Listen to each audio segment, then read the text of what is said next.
So, afternoon, Claire. Hi.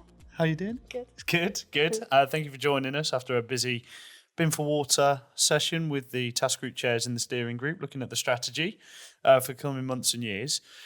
You've joined us on the couch to talk a little bit more about your role and your take on the current landscape in the water space. But can I ask you to do a bit more of a formal introduction, please? Of course. So Clare Taylor, I'm Head of Digital Delivery for WH Treatment. So I primarily look after the construction and commissioning phases of projects in the operational division of our business. Ultimately, for me, I want to keep people safer, ensure they go home at the end of the day, like everybody has the right to, and then also support that asset handover of our projects. I am also the chair of Bin for Water, so we look at supporting the digital transformation and acceleration of digital adoption across all water frameworks, including manufacturers, supply chain contractors, and consultants. And in your spare time? I am a strong woman, so I competitively compete in strong woman as my downtime to help flex the brain. Yeah, it sounds very relaxing. Yeah. It sounds very relaxing. So I'm Sam Lissaman. I'm Senior Key Account Manager and Utilities Lead at Majenta. So I also chair the Skills and Culture Group within Bin for Water. Bin for Water being a voluntary organisation looking at best practice and encouraging the adoption of digital tools, methodologies and ways of working in the water space. So, Claire, what is Bin for Water? So Bin for Water is a voluntary organisation. So it's very much about getting everybody in the water sector to debadge. So whether you're a subcontractor, consultant from the supply chain, manufacturing, or even academia, it's about just coming together as a collective to support the acceleration of digital transformation, adoption and maturity across a water sector. Yeah, absolutely. So my role within Bin for Water is chair of the Skills and Culture Group. So, and we've just been going through it again today, is re-establishing our objectives, but ultimately trying to promote all the exciting opportunities and great work and opportunities for innovation through engineering within the water sector.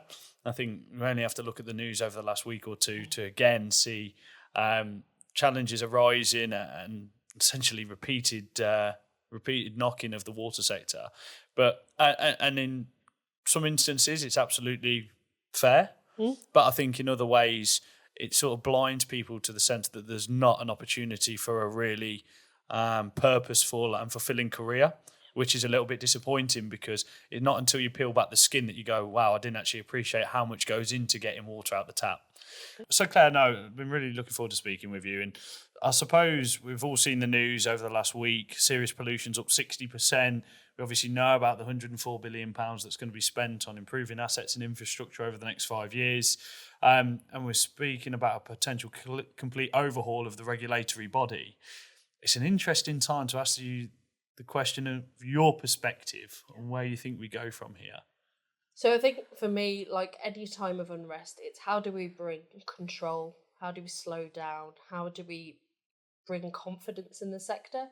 And for me, that's very much about keeping our basics really well and doing it really well. So things like reverting back to having clear strategy, having clear asset data, information plans, understanding where we are and how we can take better control of our assets to help minimise pollution events. How can we use things like visualization to communicate to the public in a better way that actually what we're doing is for a positive output? There's so much bad and negative hearsay about the water sector. And for me, it's about, as a collective, how can Bin for Water change that narrative of the sector in a positive light? And we can only achieve that by ensuring we're providing good outputs, the data that there's trustworthy, and being a trustworthy sector again. So it's how do we get back into that space in a more positive mindset with people and in an unknown developing kind of situation. So you touch on a really important point, which is gaining consumer and public confidence. You touched a little bit upon asset management, some of the tools that we have there, but in terms of information management specifically, how do you think that can contribute directly or indirectly to greater confidence from those consumers in our ability to deliver capital projects, maintain assets and deliver better service? So for me, customers and people always want to be heard. They want to understand that they pick up the phone with whether it's an issue, a complaint, positive or negative, that they're going to be heard. And I think as a sector, for us to have better information, whether it's management plans on our assets, understanding what events are happening where we can have more intervention controls. If we're on top of all of that and we're there with our customers and our kind of clients communicating the same things, then actually we can either get ahead of that and put management plans in place, or we can make them feel heard and say, yes, we realise there has been an incident, or there's something happening, there's a disruption to your daily lives, and actually through more robust information management, we can support you through X, Y, and Z steps. So for me, it's how do you make them heard, how do you make them feel seen, and that is through more robust, better quality and trustworthy data and information. And I suppose as a key contractor as MWH in that ecosystem, having those skills in-house and having the capacity to support all the different frameworks that you're on is super important. And you build a fairly significant team, am I right in saying, in terms of MWH. What does that look like at the minute? So at the minute, we have a kind of delivery services team. So we've got a team of visualizers, 4D technicians, regional digital delivery leads, surveying and scanning teams, all providing data that's going to help manage the interfaces and interdependencies of all these complex projects. For us, it's how do we provide control of works? How do we ensure that people are in the place they're supposed to be at the right time, whether that's be interfacing with temporary works, other subcontractors? We're about to enter in an unprecedented time with huge capital investment projects. AMP8's massive when we look at the volume of works. And actually having a digital delivery team that can visualise and communicate really succinctly what's happening and when is going to help us keep our people safer. And that's, for me, my ultimate goal is how do we keep that safety figure down and reduce leading indicators. Fantastic. And I suppose it's great that you've built that team internally, and it's obviously been on the roadmap for a long time for you guys. But what would you advise, or for those organisations who don't necessarily have that infrastructure internally, perhaps are going through the process of identifying those key roles, what would your advice be to them who are starting at the start of their journey around information management, digital engineering, and adopting those processes? Understand your boundaries of your capabilities. And I think part of that is, do your own assessment, your internal assessment, and whether you access an external resource to do that assessment for you. But recognise actually our specialisms are in other areas, and sometimes we've got to reach out for help. There's only a point or a boundary of what your capabilities are within your industry, and with work volume as well, what's going to be quicker and easier and more efficient to outsource, and what's better to keep in-house with that knowledge. So I think, being very self-aware as a business is really important to understand when's that right time to step outside of yourself. And I suppose it's a difficult conversation to have with yourself, because there's a conflict of, we would like to keep the tools and the skills internal or develop ourselves, but ultimately we've got a job to do as contractors or as consultants or whoever that may be to deliver. And when time is already precious, trying to balance that argument with actually getting projects out the door in a safe and efficient way to keep the wheels turning is a really difficult balance. You've touched quite a lot on health and safety, which is obviously top of everybody's list. In terms of tools outside of information management, obviously I know your background really well, but what tools and technologies are you really focusing on to try and sort of mitigate those risks on site? So for me, it's very much that point of workplace readiness. Are you truly ready to break ground? Are you aware of existing assets, so service strikes, things like that? How can we reduce those? It's all about having that full methodology and understanding of what am I doing and when. So having that visual method statement, having that, that breakdown and schedule of activities, and that granularity to ensure that actually this is the most efficient way of working, where we're going to guarantee we're on program, we're on time, we're going to maintain quality assurance as required by the client. But ultimately, again, it's that safety element. So for me, we're using gaming technology. So we use Intuity as that kind of interactive. No, it's Intuitive. Gone blank. I'm trying to think what other phrases. Yeah, so we use gaming. So we use gaming technology to communicate all of our information. So for me, and I've kind of expressed this before, is visualization, 4D modeling, model-based planning is all the shop front and the view into complex data behind the scenes. So we hear a lot in the sector now about data libraries and lakes and all of this stuff, and there's so much benefit in producing those, it'll help. But actually, what are people interfacing with? How are people consuming and interfacing with this data?